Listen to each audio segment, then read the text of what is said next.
Lorsque je reçois des nouveaux élèves dans ma classe, j'aime bien proposer des activités pour qu'ils apprennent à se faire connaître et à se découvrir des affinités les uns avec les autres. Je pense aussi que c'est important de créer des opportunités pour qu'ils apprennent à se présenter à des nouvelles personnes. Cette fois-ci, j'ai proposé une activité en équipe de 3 où les élèves doivent se poser des questions entre eux. Pour les aider, je modélise certaines questions et je les invite à les poser à un pair à leur tour. Dans l'activité, les questions proposées sont par exemple c'est quoi ton nom, quel âge as-tu, quelle est ta couleur préférée, quelle est ta chanson préférée. Et à ces réponses, j'encourage les élèves à faire un commentaire pour poursuivre l'échange. Par exemple, à une question comme quelle est ta couleur préférée, si l'élève répond bleu, un autre pourrait dire wow ou moi aussi. Ensuite, je mets sur papier les réponses des élèves. Quand c'est possible, je favorise l'utilisation de pictogrammes.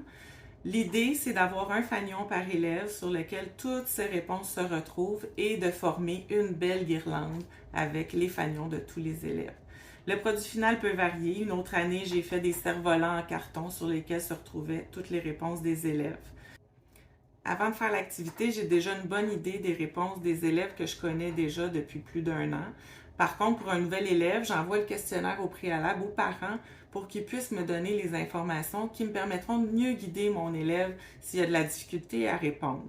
Aussi, je trouve ça vraiment super parce que ça me permet de mieux connaître mon élève dès le début de l'année et je peux mieux le stimuler en tenant compte de ses intérêts. Pour faciliter les échanges dans cette activité, c'est important de s'assurer que le vocabulaire spécifique permettant de répondre aux questions soit accessible dans l'outil de communication, mais aussi que l'élève ait accès à une page de commentaires, comme j'ai mentionné plus tôt. Des commentaires comme Wow, c'est dégueulasse, oh non, c'est super, etc. On peut aussi réinvestir cette activité à d'autres moments. Par exemple, je donne un fanion à un élève et l'aide à décrire un élève mystère pour que les autres devinent de qui il s'agit. Par exemple, elle aime le rouge, elle a 15 ans, elle aime cœur de pirate. Aussi, je peux présenter un fanion à un ou deux élèves pour qu'ils trouvent l'information qu'un de leurs pères va leur demander. Par exemple, quelle est la nourriture préférée de Mathilde? Un autre fait intéressant, c'est que la guirlande de fanion va se retrouver exposée dans le corridor près de mon local classe. Les gens qui connaissent un peu moins les goûts de mes élèves peuvent se servir des informations qui s'y trouvent pour initier des interactions avec eux. Amusez-vous à découvrir vos jeunes grâce à la CAA.